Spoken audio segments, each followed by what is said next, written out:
शिव महापुराण। यह बात सुनकर सुतजी मन ही मन भगवान शिव का स्मरण करके उनसे इस प्रकार बोले। साधु महात्माओं, आपने बहुत अच्छी बात पूछी है। आपका यह प्रश्न तीनों लोगों का हित करने वाला है। मैं गुरुदेव व्यास का स्मरण करके आप लोगों के स्नेहवश इस विषय का वर्णन करूंगा। आप आदर पूर्वक सुने। सबसे उत्तम जो शिव पुराण है वह वेदांत का सार सर्वस्व है तथा वक्ता और श्रोता का समस्त पाप राशियों से उद्धार करने वाला है। इतना ही नहीं, वह परलोक में भी परमार्थ वस्तुओं को देने वाला है। कली की कल्मष राशि का विनाश करने वाला है।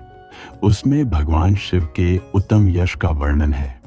ब्राह्मणों धर्म, अर्थ, काम और मोक्ष, इन चारों पुरुषार्थों को देने वाला वह पुराण सदा ही अपने प्रभाव की दृष्टि से वृद्धि या विस्तार को प्राप्त हो रहा है। विप्रवरों, उस सर्वोत्तम शिव पुराण के अध्ययन मात्र से वे कलयुग के पाप में आसक्त जीव श्रेष्ठतम गति को प्राप्त हो जाएंगे। कलयुग के महान उत्पाद तभी तक जगत में निर्भय होकर विचरेंगे जब तक यह शिव पुराण का उदय नहीं होगा। इसे वेद के तुल्य माना गया है। इस वेद कल्प पुराण का सबसे पहले भगवान शिव ने ही प्रणयन किया था।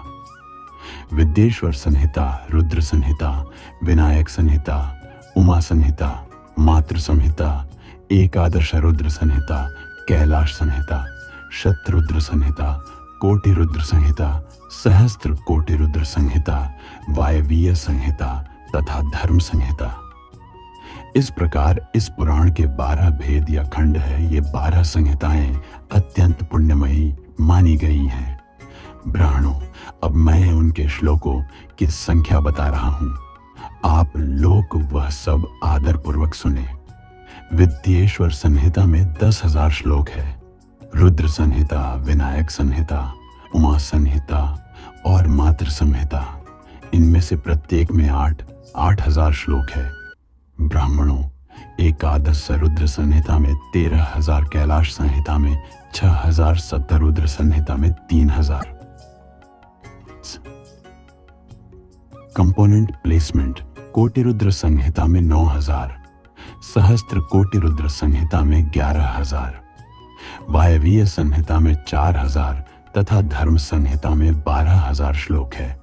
इस प्रकार मूल शिव पुराण की श्लोकों की संख्या 1,00,000 है, परंतु व्यास जी ने उसे 24,000 श्लोकों में संक्षिप्त कर दिया है। पुराणों की क्रम संख्या के विचार से इस शिव पुराण का स्थान चौथा है। इसमें 7 संहिताएं हैं। पूर्व काल में भगवान शिव ने श्लोक संख्या की दृष्टि से 100 करोड़ श्लोकों का एक है पुराण ग्रंथ ग्रथित किया था। सृष्टि के आदि में निर्मित हुआ। वह पुराण साहित्य अत्यंत विस्तृत था।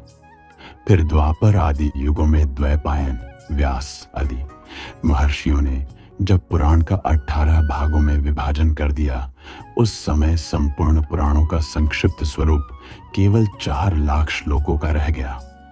उस समय उन्होंने शिव पुराण का 24,000 श्लोकों में प्रतिपादन किया। यही इसके श्लोकों की संख्या है। यह वेद तुल्य पुराण 7 संहिताओं में बटा हुआ है। इसकी पहली संहिता का नाम विद्येश्वर संहिता है। दूसरी रुद्र संहिता समझनी चाहिए। तीसरे का नाम शतरुद्र संहिता, चौथी का कोटि रुद्र संहिता, पांचवी का उमा संहिता, छठी का कैलाश संहिता और 7वीं का वायवीय संहिता है। इस प्रकार यह 7 संहिताएं मानी गई हैं। इन 7 संहिताओं से युक्त यह दिव्य शिव पुराण वेदों के तुल्य प्रमाणिक तथा सबसे उत्कृष्ट गति प्रदान करने वाला है। यह निर्मल शिव पुराण भगवान शिव के द्वारा ही प्रतिपादित है। इसे शैव शिरोमणि भगवान व्यास ने संक्षेप में संकलित किया है। यह समस्त जीव समुदाय के लिए उपकारक, त्रिविधिक तापों का नाश करने वाला, तुलना रहित एवं सत्पुरुषों को कल्याण प्रदान करने वाला है। इसमें वेदांत विज्ञानमय प्रधान तथा निष्कपट निष्काम धर्म का प्रतिपादन किया गया है। यह पुराण ईर्ष्या रहित अंतःकरण वाले विद्वानों के जानने की वस्तु है। इसमें श्रेष्ठ मंत्र समूहों का संकलन है तथा धर्म, अर्थ और काम इस त्रिवर्ग की प्राप्ति के साधन का भी वर्णन है। यह उत्तम शिव पुराण सब पुराणों में श्रेष्ठ है। वेद वेदांत में वेद्य रूप से विलसित परम वस्तु परमात्मा का इसमें गान किया गया है। जो बड़े आदर से इसे पढ़ता और सुनता है वह भगवान शिव का प्रिय होकर परम गति को प्राप्त कर लेता है। ब्रह्मा और विष्णु ने पूछा, प्रभु सृष्टि आदि 5 कृत्यों के क्या लक्षण है, यह हमें बताइए। भगवान शिव बोलते हैं, मेरे कर्तव्यों को समझना अत्यंत गहन है, तथापि मैं कृपा पूर्वक तुम्हें उनके विषय में बता रहा हूं। ब्रह्मा एवं अच्युत, सृष्टि, पालन, संहार, तिरोभाव और अनुग्रह, यह 5 कार्य ही मेरे जगत संबंधी है, जो नित्य सिद्ध है। और संसार की रचना का आरंभ है, उसी को सर्ग या सृष्टि कहते हैं। मुझ में पालित होकर सृष्टि का सुस्थिर रूप से रहना ही उसकी स्थिति है, उसका विनाश ही संहार है। प्राणों के उत्क्रमण को तिरोभाव कहते हैं। इन सभी से छुटकारा ही मेरा अनुग्रह है। इस प्रकार मेरे 5 कृत्य है। सृष्टि आदि जो 4 कृत्य है वे संसार का विस्तार करने वाले हैं। 5वां कृत्य अनुग्रह मोक्ष का हेतु है। वह सदा मुझ में ही अचल भाव से स्थिर रहता है। मेरे भक्तजन इन 5 कृत्यों को 5 भूतों में देखते हैं। सृष्टि भूतल में, स्थिति जल में, संहार अग्नि में, तिरोभाव वायु में और अनुग्रह आकाश में स्थित है। पृथ्वी से सभी की सृष्टि होती है, जल से सबकी वृद्धि और जीवन की रक्षा होती है, अग्नि सबको जला देती है, वायु सबको एक स्थान से दूसरे स्थान पर ले जाती है एवं आकाश सबको अनुग्रहित करता है। विद्वान पुरुषों को यह विषय इसी रूप में समझना चाहिए। इन 5 कृत्यों का भार वहन करने के लिए ही मेरे 5 मुख है। 4 दिशाओं में 4 मुख और 5वां मुख इन चारों के बीच है। पुत्रों, तुम दोनों ने तपस्या करके प्रसन्न हुए मुझ परमेश्वर से सृष्टि व स्थिति नामक 2 कृत्य प्राप्त किए हैं। ये दोनों तुम्हें बहुत प्रिय है। इस प्रकार मेरी विभूति स्वरूप रुद्र और महेश्वर में 2 अन्य उत्तम कृत्य संहार एवं तिरोभाव मुझसे प्राप्त किए हैं, किंतु अनुग्रह नामक कृत्य दूसरा कोई नहीं पा सकता। रुद्र और महेश्वर अपने कर्मों को भूले नहीं है, इसलिए मैंने उनके लिए अपनी समानता प्रदान की है। वे रूप, वेश, कृत्य, वाहन, आसन और आयुध आदि में मेरे समान ही हैं। मैंने पूर्व काल में अपने स्वरूभूत मंत्र का उपदेश किया है, जो ओंकार के रूप में प्रसिद्ध है। वह महामंडलकारी मंत्र है। सर्वप्रथम मेरे मुख से ओंकार एवं प्रकट हुआ, जो मेरे स्वरूप का बोध करता है। ओंकार वाचक है और मैं वाच्य हूं। यह मंत्र मेरा ही स्वरूप है। प्रतिदिन ओंकार का निरंतर स्मरण करने से मेरा ही सदा स्मरण होता है। मेरे उत्तरवर्ती मुख से अकार का, पश्चिम मुख से उकार का, दक्षिण मुख से मकार का, पूर्ववर्ती मुख से बिंदु का तथा मध्यवर्ती मुख से नाद का प्राकट्य हुआ।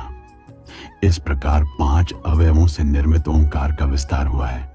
इन सभी अवयवों से एकीभूत होकर यह प्रणव एयम नामक एक अक्षर आ गया। यह नाम रूपात्मक सारा जगत एवं वेद उत्पन्न स्त्री पुरुष वर्ग रूप दोनों कुल इस प्रणव मंत्र में व्याप्त है। यह मंत्र शिव एवं शक्ति का बोधक है। इसी से पंचाक्षर मंत्र की उत्पत्ति हुई है, जो मेरे सकल रूप का बोधक है। वह आकारादि क्रम से व मकारादि क्रम से क्रमशः प्रकाश में आया है। एवं नमः शिवाय यह पंचाक्षर मंत्र है। इस पंचाक्षर मंत्र से मातृका के वर्ण प्रकट हुए हैं, जो 5 भेद वाले हैं। तय आए हमने मैं उ आर आर एल एल, ये 5 मूलभूत स्वर है तथा व्यंजन भी 5 वर्णों से युक्त 5 वर्ग वाले हैं। उसी से शिरोमंत्र सहित त्रिपदा गायत्री का प्रकट्य हुआ है। उस गायत्री से संपूर्ण वेद निकले हैं और उन वेदों से करोड़ों मंत्र निकले हैं। उन मंत्रों से भिन्न भिन्न कार्यों की सिद्धि होती है, परंतु इस प्रणव एवं पंचाक्षर से संपूर्ण मनोरथों की सिद्धि होती है।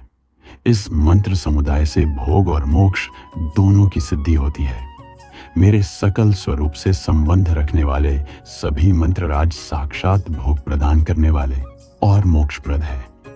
नंदकेश्वर कहते हैं, तदंतर जगदम्बा पार्वती के साथ बैठे हुए गुरुवर महादेव जी ने उत्तरान्मुख बैठे हुए ब्रह्मा और विष्णु को पर्दा करने वाले वस्त्र से आच्छादित करके उनके मस्तक पर अपना करकमल रखकर धीरे धीरे उच्चारण करके उन्हें उत्तम मंत्र का उपदेश दिया। मंत्र तंत्र में बताई हुई विधि के पालन पूर्वक 3 बार मंत्र का उच्चारण करके भगवान शिव ने उन दोनों शिष्यों को मंत्र की दीक्षा प्रदान की। फिर उन शिष्यों ने गुरु दक्षिणा के स्वरूप में अपने आप को ही समर्पित कर दिया और दोनों हाथ जोड़कर उनके समीप खड़े होकर उन देवेश्वर जगत गुरु का स्तवन किया। ब्रह्मा और विष्णु बोले, प्रभु आप निष्कल स्वरूप है, आपको मेरा नमन है। आप निष्कल तेज से प्रज्वलित होते हैं, आपको नमस्कार है। आप सबके स्वामी हैं, आपको नमस्कार है। आप सर्वात्मा को नमस्कार है अथवा सकल स्वरूप आप महेश्वर को नमस्कार है। आप प्रणवलिंग वाले हैं, आपको नमस्कार है। सृष्टि पालन, संहार, तिरोभाव और अनुग्रह करने वाले हैं, आपको नमस्कार है। आपके 5 मुख हैं, आप परमेश्वर को नमस्कार है। पर ब्रह्म स्वरूप 5 कृत्य वाले आपको नमस्कार है। आप सबके आत्मा है, ब्रह्म है। आपने गुणों और शक्तियों का कोई अंत नहीं है, आपको नमस्कार है। आपके सकल और निष्कल 2 रूप है। आप सद्गुरु और शंभु हैं, आपको नमस्कार है। इन पद्यों द्वारा अपने गुरु महेश्वर की स्तुति करके ब्रह्मा और विष्णु ने उनके चरणों में प्रणाम किया।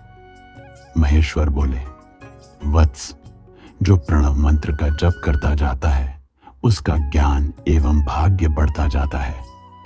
आर्द्रा नक्षत्र से युक्त चतुर्दशी को प्रणव का जप करे तो वह अक्षय फलदायक होता है। सूर्य की संक्रांति से युक्त महा आर्द्रा नक्षत्र में एक बार किया हुआ प्रणव जप 1000 गुना जप का फल देता है। मृगशीरा नक्षत्र का अंतिम भाग एवं पुनर्वसु का आदि भाग पूजा, होम और तर्पण आदि के लिए सदा आर्द्रा के समान होता है। यह गया होना चाहिए।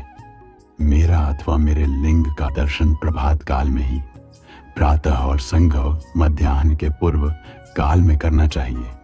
मेरे दर्शन पूजन के लिए चतुर्दशी तिथि निशित व्यापिनी अथवा प्रदोष व्यापिनी लेनी चाहिए, क्योंकि परिवर्तिनी तिथि से संयुक्त चतुर्दशी की ही प्रशंसा की जाती है।